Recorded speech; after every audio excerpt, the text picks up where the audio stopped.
भिवानी की 19 वर्षीय टीचर मनीषा की कथित हत्याकांड से लगभग पूरे हरियाणा में लोग बेहद नाराज हैं। भिवानी में जैसे मातम सा पसरा पड़ा है। मनीषा के गांव ढाणी लक्ष्मण में घरों में चूल्हे नहीं जले हैं। परिवार में हर कोई अपनी लाडो के ऐसे चले जाने पर आंसू बहा रहा है। कुछ दिन पहले ही जिस बहन ने कलाई पर राखी बांधी थी, उसी बहन को मुखाग्नि देने वाले और उसकी अस्थियों को प्रवाहित करने वाले छोटे भाई नितेश का भी रो रो कर बुरा हाल है। मनीषा के पिता भी अपनी होनहार बिटिया के ऐसे चले जाने से टूट गए हैं। उन्हें यकीन नहीं हो रहा कि घर के आंगन में हमेशा चहकने वाली उनकी लाडो अब कभी लौट कर नहीं आएगी, उन्हें पापा कहकर नहीं पुकारेगी। जिस हालात में मनीषा का शव खेतों में पड़ा मिला था, उसने लोगों को भीतर तक झकझोर कर रख दिया।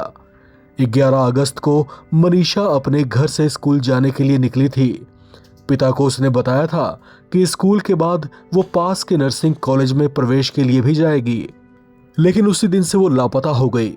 चिंतित पिता जब थाने पहुंचे तो पुलिस ने गंभीरता से मामला लेने के बजाय टाल मटोल किया और यहां तक कह दिया कि बेटी भाग गई होगी, शादी करके लौट आएगी। परिवार को ये जवाब बेहद चुभा और 24 घंटे बीत जाने के बाद भी पुलिस ने कोई ठोस कार्रवाई नहीं की, केवल खाना पूर्ति ही करती दिखाई दी। इसके बाद 13 अगस्त को उसका शव सिंघानी गांव के एक बाजरे के खेत से बरामद हुआ। इस घटना ने लोगों को आक्रोशित कर दिया है। बड़ी संख्या में लोग जमा हुए, धरने दिए गए और हरियाणा के मुख्यमंत्री नायब सैनी को लोगों की मांग पर सीबीआई जांच के लिए मानना पड़ा। मनीषा के शव का 3 पोस्टमार्टम कराया गया। पहला पोस्टमार्टम भिवानी सिविल हॉस्पिटल, दूसरा रोहतक पीजीआई और तीसरा पोस्टमार्टम दिल्ली एम्स से कराया गया है। बताया जा रहा है कि पहली 2 रिपोर्ट में अलग अलग बातें सामने आई हैं, जिससे परिवार के लोग संतुष्ट नहीं थे।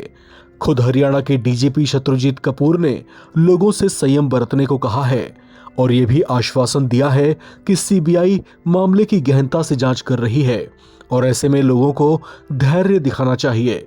हालांकि इसके बावजूद लोगों की नाराजगी कम नहीं हो रही है।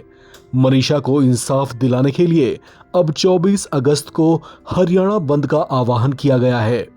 लोगों में बढ़ती नाराजगी के बाद सरकार ने भिवानी में मोबाइल इंटरनेट सेवा बंद कर दी थी, जिसे अब फिलहाल हटा लिया गया है। लेकिन अब भीम सेना प्रमुख नवाब सतपाल तंवर मनीषा की कथित हत्या के मामले में 24 अगस्त को हरियाणा बंद का आह्वान किया है। संभावना जताई जा रही है कि उनके इस आह्वान पर कुछ खाप पंचायतों के साथ साथ कई अन्य संगठन और संस्थाएं भी अपना समर्थन दे सकती हैं। ऐसे में हरियाणा में 24 अगस्त को अराजकता की स्थिति बन सकती है। हालांकि इन हालात पर सरकार और प्रशासन की पूरी नजर है और इससे निपटने की तैयारियां भी जरूर की जा रही होंगी। इस खबर में फिलहाल इतना ही। बाकी अपडेट्स के लिए आप बने रहें नवभारत टाइम्स के साथ।